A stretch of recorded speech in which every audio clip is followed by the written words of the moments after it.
My wife stumbled through the front door at 2 p.m. on a Tuesday, mascara streaked down her cheeks, clutching her purse like a lifeline. "Marcus," she gasped. "We need to talk. I'm pregnant. With twins." The Amazon package I'd been holding hit the hardwood floor with a thud that seemed to echo through our entire Scottsdale townhouse. Not because I was overjoyed, because 4 days earlier, I'd sat in Dr. Patricia Lindstrom's sterile office in downtown Phoenix, staring at lab results that painted a very different picture. "Mr. Sullivan," she'd said, her voice carrying that practiced gentleness doctors reserve for life-altering news, "these results are definitive. You have non-obstructive azoospermia. 0 sperm count. Based on your hormone markers and the biopsy results, you've been completely sterile for approximately 6 to 7 years. Natural conception isn't just unlikely. It's impossible. I've been secretly getting tested for 8 months. We've been trying to conceive for 3 years with nothing but disappointment and tears. I convinced myself I was the problem. Turns out I was right, just not in the way I'd imagined. So when my wife, Nicole, stood there trembling, telling me about the twins growing inside her, my mind went to a place I desperately hoped it wouldn't. The numbers didn't add up. 2 plus 2 wasn't equaling 4 anymore. I smiled. I pulled her close. I said everything a husband should say. "Oh my God, Nicole, that's incredible. We did it." But inside, one question screamed louder than my racing heartbeat. If I'm firing blanks, who loaded the gun? If you want to know what I found in her locked iPad, what her sister accidentally revealed, and how everything I thought I knew exploded in a doctor's waiting room, hit subscribe. This story doesn't just have twists. It has trapdoors. My name is Marcus Sullivan.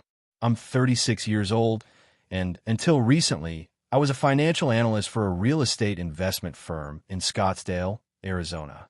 6-figure salary, company car, golf club membership I barely used. From the outside, I had it all figured out. Beautiful 3-bedroom townhouse in a gated community. Stunning wife who turned heads at every company dinner.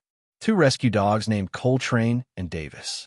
The kind of life that looks perfect on Instagram. Nicole is 33. She's a senior account manager for a boutique PR firm that works with wellness brands. The type of woman who does hot yoga at 6 a.m. and has a skincare routine with more steps than my morning commute.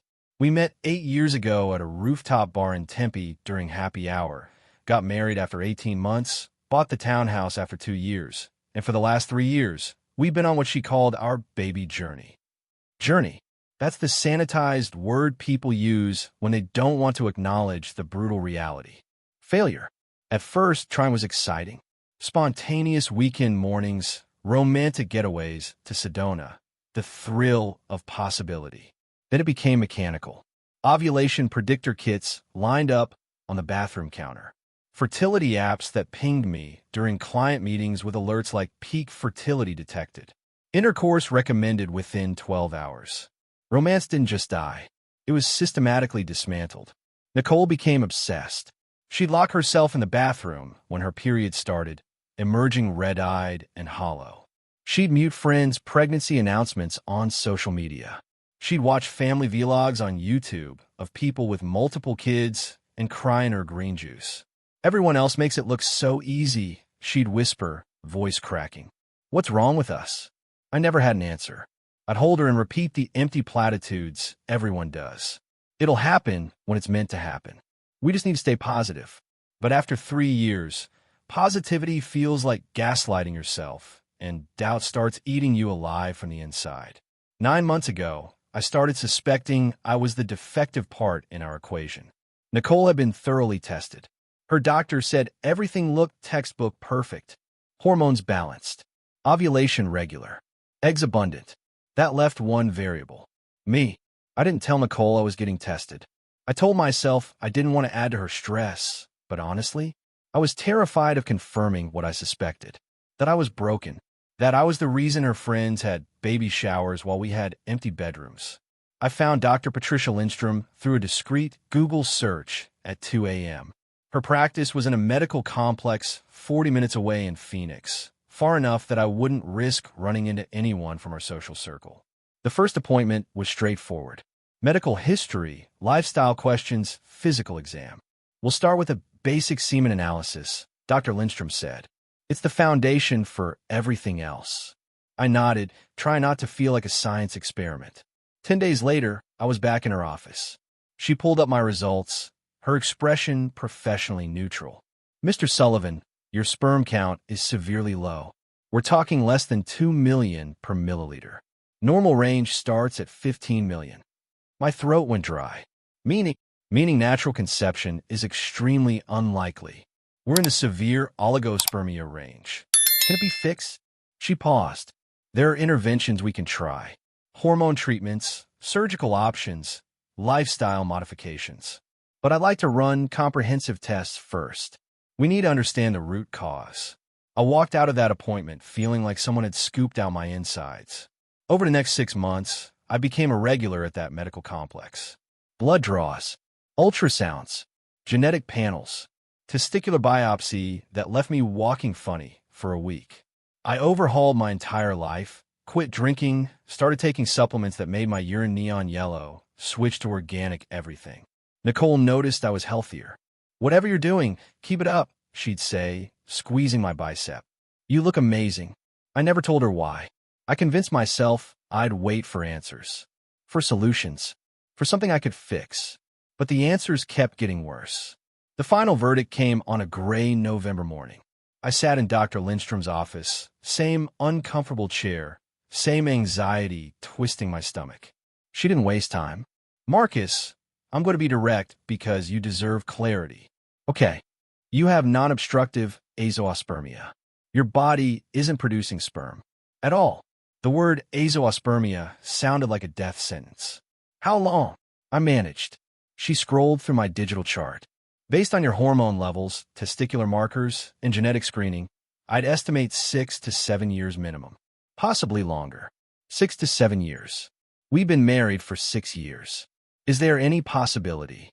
"No," she interrupted gently. "Natural conception is biologically impossible. Even with IVF, we need surgical sperm extraction, and given your test results, the odds are near zero." I drove home in a fog. Nicole was at the kitchen island, AirPods in, typing furiously on her laptop. "Hey, babe," she said without looking up. "How was your day?" "Fine," I lied. "Yours?" "Insane. Client drama. I'll probably work late." "Okay." I went upstairs, sat on our bed, and stared at my hands. I didn't tell her. I told myself I needed time to process, to find the right words. The truth? I was terrified. Terrified she'd leave me. Terrified she'd resent me. Terrified of watching her dreams die because of my defective biology. So I kept quiet, and I waited. 4 days later, Nicole came home at 2 p.m. on a Tuesday. Her office was 20 minutes away. She was never home at 2 p.m. "Marcus." Her voice was shaking. I turned from the pile of Amazon boxes I'd been opening. "What's wrong?" She walked toward me, hands trembling, holding something small. A pregnancy test. 2 unmistakable pink lines. "I'm pregnant," she whispered. The floor seemed to tilt beneath me. "What?" "I'm pregnant." She laughed, that sound people make when reality exceeds their wildest hopes. I took 4 tests, all positive. I left work early to tell you. I stared at those 2 pink lines. My brain tried to process, but the math wasn't mathing. Dr. Lindstrom's voice echoed, biologically impossible. "Marcus." Nicole's smile faltered. "Say something." I forced my face into something resembling joy. That's incredible." She threw herself into my arms. "I can't believe it. After 3 years." I was starting to lose hope. I hugged her back, mechanical, numb. Over her shoulder, I stared at the pregnancy test on the counter. 2 pink lines. Impossible. That night, I didn't sleep. Nicole was curled beside me, one hand protectively on her still flat stomach, already bonding with something that couldn't be mine. I stared at the ceiling fan, running through scenarios. Maybe Dr. Lindstrom was wrong. Maybe medical miracles happen. Maybe I was the 1 in a billion exception where impossible didn't mean impossible. But I'd seen the test results. Multiple tests. Multiple specialists had reviewed them. There was no maybe, which left only one explanation. The baby wasn't mine. The next morning, Nicole scheduled an OB appointment. "I want to make sure everything's okay," she said, glowing with that specific radiance I'd only seen in pregnancy commercials. First available is Friday. Will you come? Of course, I said. She kissed me and left for work. The second her car pulled away, I called Dr. Lindstrom's office. I need to see her today. It's urgent. Dr. Lindstrom cleared her lunch hour for me. I sat across from her desk, hands shaking, and told her everything. My wife is pregnant. Her eyebrows rose. Mr. Sullivan, based on your results. I know. I cut her off. That's why I'm here. Is there any possibility, any statistical anomaly, any chance that I could be the father? She pulled up my file, scrolled. Her expression didn't change. No, she said finally. I'm sorry, Marcus. Based on your condition, you're not the biological father of this child. The words landed like physical blows. So if she's pregnant, the biological father is someone else. Yes. I sat back, trying to breathe. What do I do? Her voice softened. That's not a medical question. That's a personal one. But if you need clarity, there are paternity tests. Both prenatal and postnatal options. I didn't confront Nicole. Not immediately. Because accusing your wife of infidelity based on a fertility diagnosis is nuclear. You can't unring that bell. I needed proof. Real, undeniable proof. So I became someone I never thought I'd be. I started watching, waiting, investigating. Nicole's OB appointment was that Friday.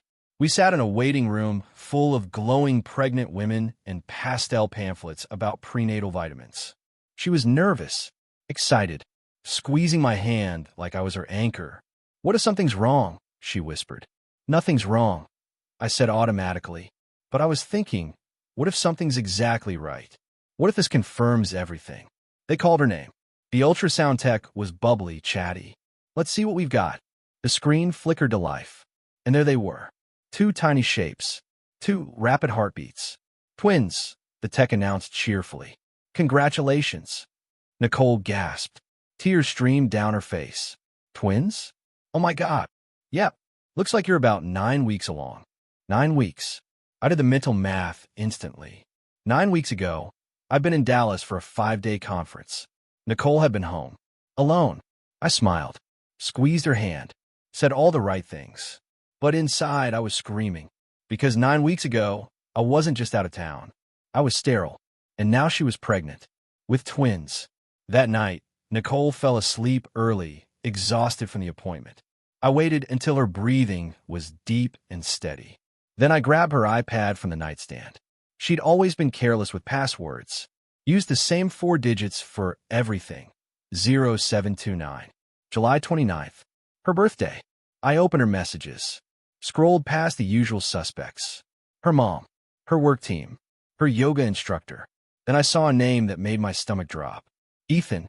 I didn't recognize the name, but the preview message made my blood run cold. Can't wait to see you Thursday. It's been too long. I opened the thread. The messages went back 7 months. At first, they seemed innocent. Work references. Casual conversation. Then they shifted. Last night was amazing. When can I see you again? He's traveling next week. Come over Tuesday. I scrolled faster, heart pounding so hard I could hear it. Then I found the message from 6 weeks ago. Nicole, I'm late. Ethan, how late? Nicole, 5 days. I took a test this morning. Ethan, and? Nicole, positive. Ethan, shit. What are you going to do? Nicole, I'll tell Marcus it's his. He's been wanting this for years. He'll never question it. Ethan, you sure that's smart? Nicole, it's the only option. Unless you want to blow up both our lives. Ethan, no. You're right. He'll believe you. I set the iPad down carefully like it might explode. My hands were shaking. My chest felt like someone was standing on it. She'd planned this. She'd gotten pregnant by another man and was going to let me raise his children as mine. She'd looked me in the eyes, cried tears of joy, and lied. I didn't sleep. I sat in the living room, staring at nothing, trying to figure out my next move. Part of me wanted to wake her up, to scream, to throw the iPad at her and watch her try to explain. But another part, the analytical part that had made me good at my job, knew that rage was a liability. I needed to be smart, strategic, surgical. By dawn, I'd made a decision. I wasn't going to confront her. Not yet. I was going to let her think she'd won. And then I was going to systematically dismantle everything. Over the next 3 weeks, I became the perfect expectant father. I went to every appointment. I bought pregnancy books. I started a spreadsheet of baby names. I researched double strollers. Nicole glowed. She talked about nursery themes, picked out tiny clothes, sent me registry links. And every night, while she slept, I built my case. I screenshotted every message between her and Ethan, downloaded them to a cloud account she didn't know existed. I hired a private investigator who confirmed Ethan was a colleague from her firm, married, 2 kids of his own. I called a lawyer. Not just any lawyer. Daniel Chun, a divorce attorney my college roommate had used. Ruthless. Brilliant. I need to protect myself, I told him. Tell me everything, he said. I did. When I finished, he leaned back. This is a lot, but it's also airtight. Do you want full scorched earth? Yes. Then here's what we do. Let her continue the pregnancy. Don't tip your hand. After the twins are born, we request paternity testing. When it comes back negative, and it will, we file for divorce citing fraud, intentional infliction of emotional distress, and paternity fraud. We go after every asset. The townhouse, the savings, everything. She won't just lose you. She'll lose her financial stability. It was cold, calculated, ruthless. I didn't hesitate. Let's do it. 5 months into the pregnancy, Nicole started getting suspicious. You've been distant, she said one evening. Is everything okay? Work stress, I lied. Big client presentation. Are you sure that's all? Yeah. Why? She studied my face. I don't know. You just seem different. I kissed her forehead. I'm fine. Just a lot on my mind. She didn't push it, but I noticed her watching me more carefully. At 7 months, she threw a gender reveal party. Her friends came. Her family. Her coworkers, including Ethan. I shook his hand, smiled, played the proud father-to-be. He had no idea I knew. Nicole had no idea I knew. They thought they were so clever. I was 10 steps ahead. The twins were born in early July. 2 boys. Healthy. Perfect. Nicole cried. Her mother cried. Everyone celebrated. I held them in the hospital. I smiled for photos. I signed the birth certificates. Father, Marcus Sullivan. Daniel had told me to do it. It strengthens the fraud case, he'd said. So I did. I signed my name, knowing those babies shared none of my DNA. And I waited. 3 weeks after they were born, during a 3 a.m. feeding, I brought it up casually. I was thinking we should do one of those genetic testing kits. You know, for the boys. Family health history, that kind of thing. Nicole froze. What? 23andMe. My insurance actually covers paternity confirmation from medical records. Her face went white. That's unnecessary. Is it? Marcus, why would we need that? I kept my voice even. Peace of mind. Medical history. It's standard now. That's insane. Is it? If there's nothing to worry about, then there's no harm. She stared at me. You don't trust me. I didn't say that. You're implying it. I held her gaze. Nicole, if there's nothing to hide, what's the problem? She opened her mouth, closed it. Her hands were shaking. Fine, she finally whispered. If it'll make you happy. The results came back 6 days later. Probability of paternity, 0%. I stared at the document for a long time. Then I called Daniel. It's time. I didn't tell Nicole immediately. I let her settle into the exhausting rhythm of twin newborns. Sleep deprivation, endless feedings, the vulnerable fog of new motherhood. 3 weeks later, on a Sunday evening after she'd finally gotten both boys to sleep, I sat down across from her. We need to talk. She looked up, wary. About what? I slid the paternity test across the table. The color drained from her face. Marcus, don't, I said quietly. Don't insult me with more lies. Her hands trembled. I can explain. Can you? I pulled out my phone, showed her the screenshots. Every message, every lie, every calculated deception. Her face crumpled. Marcus, please. How long? I asked. How long were you planning to let me raise another man's children? She started crying.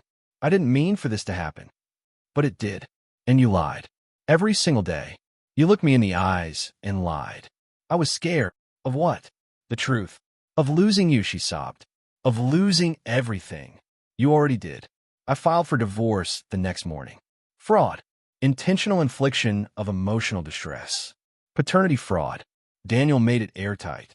Nicole tried to fight. Her lawyer argued I'd signed the birth certificates, accepted paternity, bonded with the children. Daniel countered with the messages, the timeline, my medical records, the DNA test. The judge wasn't sympathetic. Mrs. Sullivan engaged in deliberate, sustained fraud regarding paternity. This constitutes grounds for annulment and asset forfeiture. Nicole got the twins, and Ethan, who'd separated from his wife once everything came out. I got the townhouse, the savings, my 401k, my freedom. Last I heard, Ethan's child support for his first 2 kids, plus trying to support twins on 2 PR salaries, has them living in a 1-bedroom apartment in Mesa. Karma's not always instant, but it's thorough. I sold the townhouse. Too many ghosts. Bought a modern condo in downtown Phoenix with a view of Camelback Mountain. Started over. I don't hate Nicole. Most days, I don't think about her at all. But I learned something critical. Trust isn't about believing someone. It's about verifying when something doesn't add up. If you've been lied to, if someone's tried to trap you with deception, if you've had to choose between your heart and your head, this one's for you. Comment verified if this story hit home. Hit subscribe for more stories about the truth hiding behind perfect smiles. Because sometimes the most dangerous lies come wrapped in tears of joy.